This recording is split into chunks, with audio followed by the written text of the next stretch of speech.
Hey, what's going on, everyone? Aaron Murray here with another episode of The Lounge with Darian Rencher at Clemson. And before we get into the show, just want to remind you guys it's getting warm outside. It's feeling good. King of coolers. I know this is Georgia. Darian's going to have to find a Clemson one. We're going to have to send him some gear. 7 hours, no ice. 7 hours, no ice Hey, little known needed. fact, that Come on. was What do you got? that was founded by some of my Uh-oh. friends at Clemson. Yeah, some Oh, young so we some need to young get you some legends. more. Yeah, some Even young legends at better. Clemson founded King of Even Coolers. freaking better. So So seven shout out hours. to the guys. Yeah, click the link below. Use promo code TPL 2023 for 10% off your next code or next purchase. But I mean, I may try to go golfing next week, and I'm loading this up. I can fit like 12 nice cold ones in there without any ice. So I don't have to have that extra baggage there as well. So make sure you go check them out. Click the link below. Once again, this is the lounge. Aaron Murray here. I got my man Darian Rencher with me as well. We're going to be breaking down some of the top topics across college football. Make sure if you go to our website as well, that launched was today the 8th. We're filming this. It launched on the 9th. So on Thursday, March 9th, brand new website, extremely interactive. You'll catch all of our content, great articles, great videos about all the top athletes across the country. So go make an account now. Go follow us on social medias to stay up to tune also. All right, first topic of the day, Darren, is a hot topic this past weekend, the NFL Combine.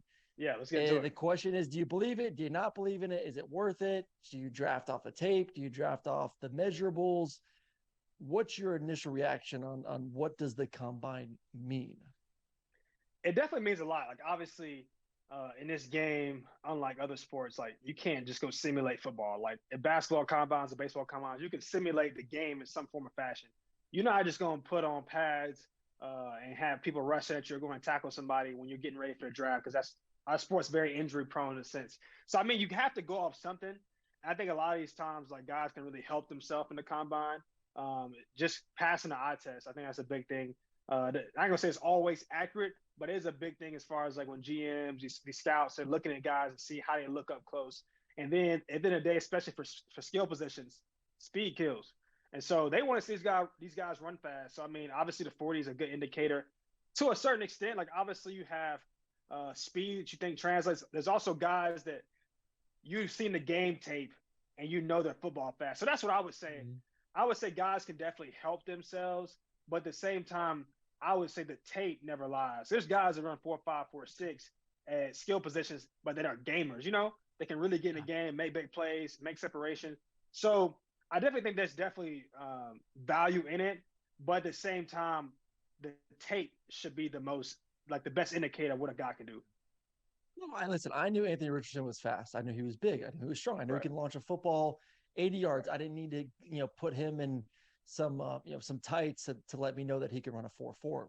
First game of the season versus Utah, he took off for a 50-yard touch. I was like, He damn, that dude did. can fly. Like there's Right. no doubt. Like I know he can run, and I know he's Right. big. He's doing backflips in the pregame. I know he's pretty damn athletic. Like I don't need to go see him there. I want to see him tape. I want to see what he actually does in his offense Right. versus the defense. There's two things here. One, I think the combine is better, maybe not for the the movement stuff. And yes, you want to see how guys move a little bit. You want to touch and feel the product because you're about to spend millions of dollars on these players. But for me, the interview process I think is the best thing. Like the fact that these GMs and scouts get to put these players in a room, sit them down, talk to them about life, talk to them about ball, talk to them about X's and O's, watch little film, kind of see where they are mentally, and are they going to be able to handle a full playbook and all that. So I think to me the mental side of it, those meetings are the most important thing because I heard this week somewhere. If you told a guy, most guys, I do believe this, most guys like football. They like what football can provide for them. I Right. don't know if they love football. So if you told an Yeah. athletic, like a super athletic dude, 10 weeks and you train your ass off, Yep. go to an Exos, go to wherever, 10 weeks and train your ass off, which all these guys do. Like they say the best shape of your life Yeah. is those 10 weeks heading into the combine and you'll make millions of dollars. Anyone would train their ass off. I'll be there from 5 a.m. to 10 o'clock at night working my ass off. But as soon as you Right. get that check, where does that motivation go? Where's that Yeah. motivation go? A lot of those Yeah. guys, they just love what it gives them they don't love the process. So they can focus for 10 weeks, but can you focus for 10 years? And most of those guys can't do that. Yeah, it definitely is interesting. I would say, kind of piggybacking off that, is like you said, like the combine, like that buildup is one of the most, honestly, it's stressful, but it's also like it's easy to lock in. Like you finish your season, you finish college football, like check. And now like you see the money on the line. So you, like you said, anybody can go to a workout, have a lot of structure, show up, do what they need to do because they know the checks on the other end. But as we've seen, especially more now than ever in a lot of professions, uh, these GMs really want to make sure their investment's good. They want to make sure they put money into the right people. And so I think, like you said, a lot of these interviews, the unseen part of the draft, like probably the unsexy parts that don't get filmed, don't get put on social media. To me, those are where guys can really make their strides or make or break themselves because obviously they can play. They wouldn't be getting interviewed if they can play. But at the same time, it's like there's a level of professionalism in sports now where nobody's saying you got to be like this the most stand-up guy, even though that does help. But you got to be able to handle yourself and be able to maneuver through things as you become a professional. And people want to see those, ask those questions. I would say this. Let's get into this for a second. There's some funny questions that get asked. They kind of rise every year. Some of my friends, I didn't get invited to come. I did pro day, but like I had a friend. I'm not gonna out him because I think this is public knowledge. But I can't remember. But they made him, no joke, in his meeting. They made him do a rap song, and I don't know what the hell this correlates to football with, but they made him. And then they gave him 5 minutes. They said, "Come up with your best rap song." So look, I don't know what you scouts or coordinators out there what that correlates to football, but that is one of the craziest stories I heard.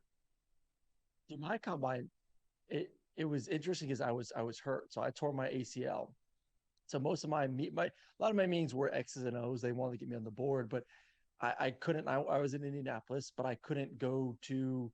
I didn't run the 40. I didn't throw. I didn't do the vertical. I didn't do the broad. I couldn't do any of that. I was 4 months off tearing my ACL. So my entire time was pretty much being examined by doctors. And like part of the healing process for any injuries is the swelling. Like you want to get that swelling down. You want to make sure Right. that that the muscle is not inflamed and all that. But after having 32 teams grab my leg and they put in some weird positions, like I was kind of freaking out. Like I'm laying on my back and all of a sudden this doctor grabs my leg and twists it this way.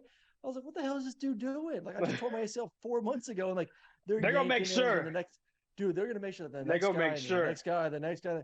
Dude, by the time that those 2 days ended for me and all the medical exams, my knee looked like a damn balloon. It was gigantic, and I'm like, so then it was funny. A couple of years later, Todd Gurley, same thing, tore his ACL, was at the combine, and he was smart enough that his doctor, I think it was James Andrews said, I will check his knee out. Everyone can come here and watch me check it out, but he will get one doctor to touch it, and that's it. And he had one doctor examine it, said he looks good, structurally looks good. He needs X amount more time, and he'll be ready to go. And that was it. And he was done, walked away. Wise man. And it was good wise to go. Man. Yeah, wise man. My dumbass had 32 teams yanking on my damn knee, and I couldn't walk for the next week because it was so damn swollen. So make sure if you're injured, just have one doctor look at it and have him give the okay before you walk out of there, and more pain than what you showed up with. But I don't know, man. I'm in a firm believer there's enough tape out there where you can judge a guy based off that. I don't need to see what he looks like running, throwing, catching, jumping, and some of that stuff, man. Like it does give you a somewhat of a good indicator of like how athletic a kid is. Right. But when's an offensive lineman going to run a 40-yard dash? Right. Some of this stuff, it doesn't make sense to me. So I don't know. To me, the only if I'm a coach or GM, I'm drafting off tape. I'm drafting off tape. I think it also comes down briefly. I think it also comes down to the fact of there has to be some type of competition outside the tape. You got two guys that are equal. Sometimes, hey, this kid running this point, 10th of a second faster than a 40 with your O lineman, D lineman, linebacker, DB, quarterback, receiver, running back. It's like sometimes those things do give that kid the edge over another kid. Because like, what else you going off of? You got two guys with really good tape. They both have great stats. They both show they can play. Like there has to be something where scouts can be like, all right, let's go with this guy instead of that guy. And so I think that's like the biggest thing is like you see the competitive fact of this where this guy ran this, he bench pressed that, or his shuttle was this, and hopefully this translates this guy being a more effective player for our system. I'll be serious. Every coach in the NFL has a big ego, and they should. They're NFL Yeah, coaches. They coach the right. best athletes in the world. They think if you give me any sort of dude that can run this fast, jump this high, bench press this much, I don't care what his tape look like. I'll turn him into a superstar because I'm me. I'm one of the best coaches in the world. Like I will figure it out. Like give me that project. I think that's half the battle. These coaches have to put their ego inside and say, yes, I'm a good coach, but the tape doesn't lie. And let me take a guy that has proven it on the football field and make him better instead of trying to waste time trying to mold someone that may look like Tarzan, but kind of play like Jane mentality. So I think that is Right. the internal struggle for these GMs and coaches over the next couple of months as they get ready for the NFL draft. Yeah. Another struggle as we transition here is Texas, University of Texas right now. I'm not going to say it's a struggle. I think it's a good thing. Quarterback battle is always a good thing. But Right. Quinn Ewers, we all know the story, left high school early, went to Ohio State, left Ohio State, went back home to Texas, Yeah. was a starter last year, played well versus Alabama, then kind of fell off middle of the season, was banged up a little bit, and just did not look the same. Talent is there, no question about it, No but question. just kind of fell aside. A Manning, Arch Manning, one of the highest profile recruits that we've maybe ever seen, commits to Texas. Everyone wanted him, everyone loved him, 5-star in most sites. He is now enrolled. Spring practice has started. Steve Sarkisian, the head coach, said, "Hey, he's going to get a chance. We're going to see what he can do." I don't believe it. I think Quinn Ewers is going to be the starting quarterback. I think in a year where Sark needs to win a lot of games in order to keep his job before Texas moves to the SEC. I don't know if you want to kind of play around with a freshman quarterback that hasn't played at this level yet. And plus, like I said, Quinn Ewers is pretty good. He's been a year in the system, but it's a high profile name and he's pretty damn talented. Darren, you were with a really talented kid at Clemson and Trevor Lawrence. You saw him. What is it like getting a quarterback with that gigantic of a name recognition, brand, 5-star to show up in spring and kind of, weather those expectations? Yeah. So my situation was obviously we had a returning starter in Kelly Bryant, who just took us to the playoffs, won the ACC championship, was a very proven guy. But like schools like this and these Power Five schools, the level of competition is so high, and the demand to win at the highest level is so high. And so you got all those things kind of put into the pot. So nobody's ever truly safe unless you just like you're the guy. And so I would say, especially them coming off a season like that, where it's not the best season Texas has had. They're still in a slump trying to get back to some glory days. I think Quinn Ewers is definitely the guy. He's super talented. And I always look back on last season. You change a couple plays. Obviously, he doesn't get hurt in the Alabama game.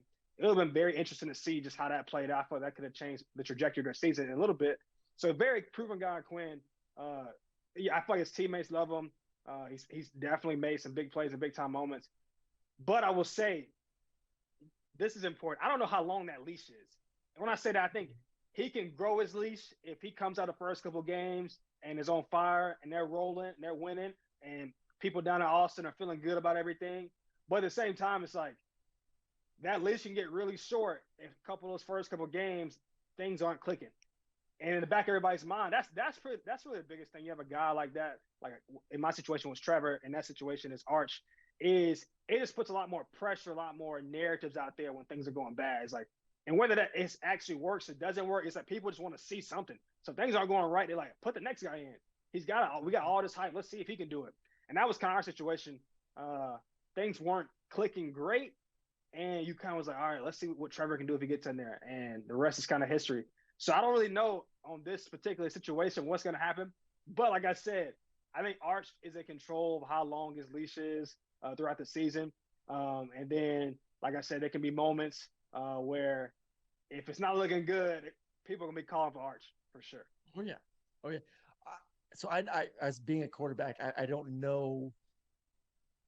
I can't really dive into, is there, because the only question is the locker room divided? That's always the question. Right. Is the locker room divided? Does one half the locker room like one guy? Does one half, like as a quarterback, you don't really know because no one's like coming up to you and saying, "Hey, Aaron, us 20 guys are on your side and, these Yeah. guys are on their side. Like, they kind of stay away from us. But like you being a non-quarterback and being in a situation like this, be honest, like, is there a divide? Is there little groups of players in the locker room that aren't a part of the quarterback group that are Right. kind of saying like, hey, we kind of wish he was our guy, or we wish he was our guy, and maybe starting to campaign, maybe with even the coaches Yeah. to get the guy that the team believes in. I think the biggest thing is more so the guy's character. Because I've been in a couple quarterback changes now, and I really think people are gonna buy into the guy as long as he's a good dude and he's proven himself. Because he obviously Quinn Ewers wouldn't be the starting quarterback or be at Texas, let alone if he couldn't play. So guys are definitely bought into the starting quarterback. I think it's more of a thing where people in the back of their minds have those thoughts, and then it's kind of like they just gonna go whatever decision the coaches make. And some guys might feel step away, but more so, people know it's a business at the end of the day. And I think there's a fair amount of trial and error, especially at the quarterback position, to let a guy like kind of play it out. Let's win or lose with him. But then there comes a point where you gotta kind of see the possibility, at least give the next guy a shot. Now, what he does with it is what he does with it. But it comes to a point where things aren't clicking the way you want them to. You give the next guy a shot, and I think that's when the locker room kind of just rallies behind a guy. I really couldn't say that you pick a side, because if things are going well, you just ride it out.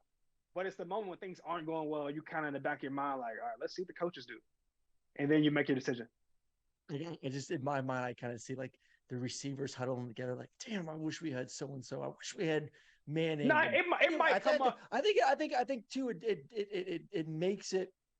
I think it escalates the problem more because of the name. Because I mean, the kids buy into the hype too. Like, there's no doubt that 100%. people in the locker room are kind of like, dude, we got freaking Arch Manning, and did you see that like Eli and Payne were at practice the other day? Like, they start buying into the hype, so they kind of like in their head falsely start saying, in my opinion, hey, maybe we do want him because of everything that he brings, because of the attention he brings. Because we're all somewhat selfish people. We all want the attention. We all want the notoriety. They went to Texas. It's a giant brand, but now you throw Manning and Texas together.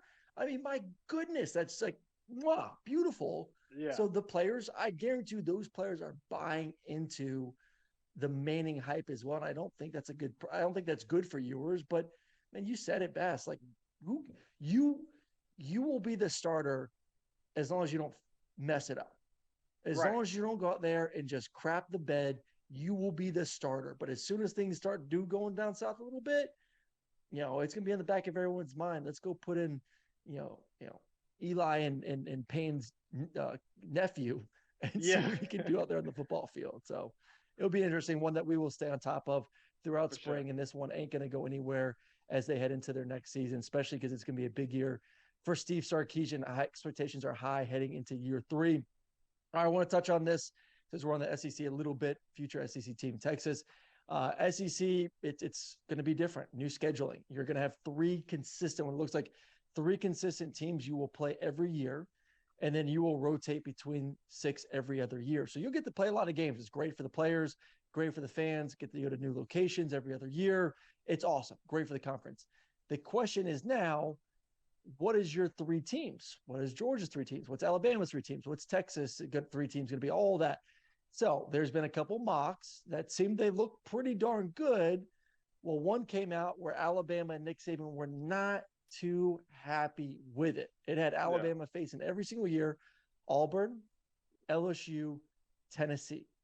And he's kind of sitting back like, you're telling me I got to face LSU, who won the West with Brian Kelly, a top 5 coach. Tennessee's rolling. And obviously Auburn ain't going anywhere. That's one of the best rivalries in college football. It's a pretty darn good team with a really good new head coach. So he's kind of like, really, dude, we got to play these 3 teams. I know the question comes down to like, what's fair? Like that's really, is it fair? Because it's not. Bama's like, they've beaten these teams, but he's thinking in the minds of like, why do we have to get it so hard when other team might be playing some mediocre program? It's the SEC. This ain't the ACC, Darian. Like SEC, like everyone. No, everyone ain't. Got a pretty hard schedule. They do, but I think he's saying, as far as like what's fair, an idea of like, all right, y'all gave us 3 best teams, but then my competition, like who's Georgia playing, who is LSU have, who is Florida playing, like, And so I think he just wants to more so that he's afraid of playing those three teams every year. He's just like, I don't want to have a harder route than it needs to be to get to where I'm trying to go. And so it's going to be interesting to see how they play that out because that is a really good point. It's like, all right, our path's already tough enough playing the mighty SEC. Like, why do you have to make it so much tougher knowing we got to face these teams every year? But honestly, is it tougher than what they've been had in the past? Like, don't they? Well, I guess they you know, like they've played those teams. They've played, and plus too, like we have to remember the landscape of college football is changing. You're about to be in a 12-team playoff. Even if you lose 2 games, if Alabama's 10-2, they're going to be in the playoff. Yeah, right. They may not get the bye, but you're still in it. And you still have an opportunity to win a national championship, which is still the goal at the end of the day. So, I mean, listen, you could be Auburn. Auburn has to play Alabama and Georgia. But then they gave them Vanderbilt as kind of like, hey, you have to face the 2 best teams in the SEC, so we'll throw you Vanderbilt. Yeah, you go 1 and 2 every year. We're sorry, you guys are just getting screwed right now. It's money, bro. All it is. Disney, Mickey Mouse, is writing a big fat check to the SEC. They're saying, hey, we love you. We want all the rights. And we're going to write a big check to every single university to have the rights to put your games on ABC, ESPN, SEC Network, all of that. Well, guess what? They want a return on their investment. They want great games where people are going to tune in. And you know what? Alabama LSU has been one of the most watched games in America over the past decade plus. There's a reason why CBS put the game at 3:30 or actually primetime 7 o'clock for a long time because people love that game. And all of a sudden you have a top coach in America, Nick Saban. You had another top coach in Brian Kelly. The first time they go at it last year was an overtime game. You know they're going to keep that rivalry alive. Auburn versus Alabama is one of the best, number 1, number 2 rivalry in America. That ain't going anywhere. And Tennessee, Alabama is also one of Alabama's top rivalry games. So at the end of the day, it's money. They want people watching the games. They want competitive games. In Alabama, you're a big brand that everyone knows, where you're going to get paired with some pretty good games on top of that as well. So no one's schedule is easy. Some may be tiny bit easier than others. But, bro, it's the SEC. Everyone's good. Majority of the teams are good. Ain't nothing going to be a cakewalk unless maybe you got lucky and got Vanderbilt or Missouri in your spot. And that's about it going forward. So, I don't know. Any more thoughts before we move on that? No, like I said, I think everything really does revolve around the bread, man. That's really what it comes down to. Because at the back end, at the front end, you see all these narratives and, like, all right, opinions about what's going on. But on the back end, everything's driven by money and revenue and how many views we can get on a particular game. Oh, yeah. And so I definitely think all this makes sense as far as how they're moving. I think more conferences will probably like follow suit in the sense of kind of making sure the marquee games are played each and every year. But like I said, it's going to be, like I said, interesting to see how much sway some of these top coaches have and maybe picking their teams. Because I'm sure they didn't have any. That's why I probably said this piss. He's like, well, I wouldn't pick these. Like, give me some tough games. I want to pick every tough game. And so it'll be interesting for sure to see how everything plays out.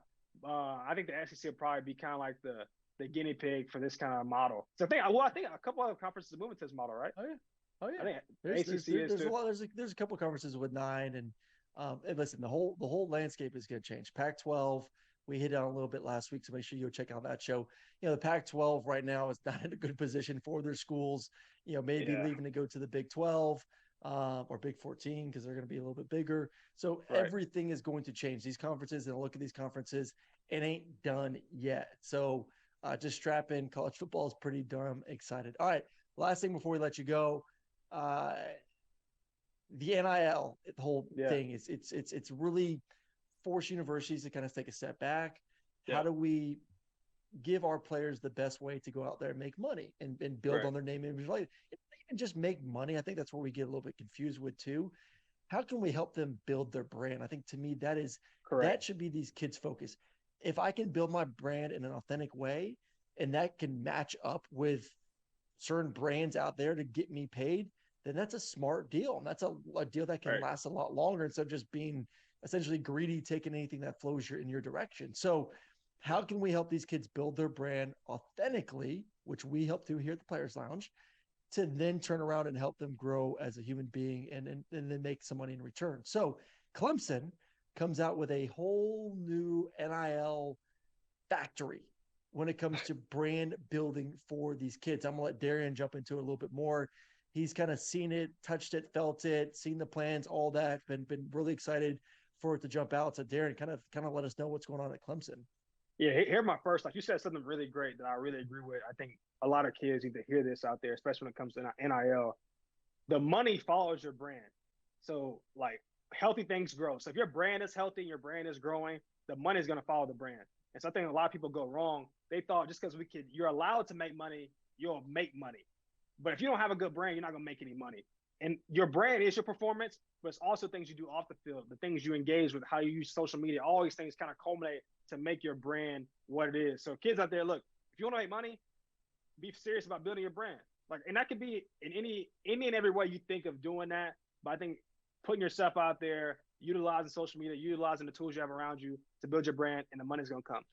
On the other side, to Clemson, one thing I'm really proud about is people slayed Coach Swinney for some of his NIL remarks, not realizing the context things were said, and not knowing that he's been doing brand development, player development for years with our program, with Paul Journey and different things he's brought in.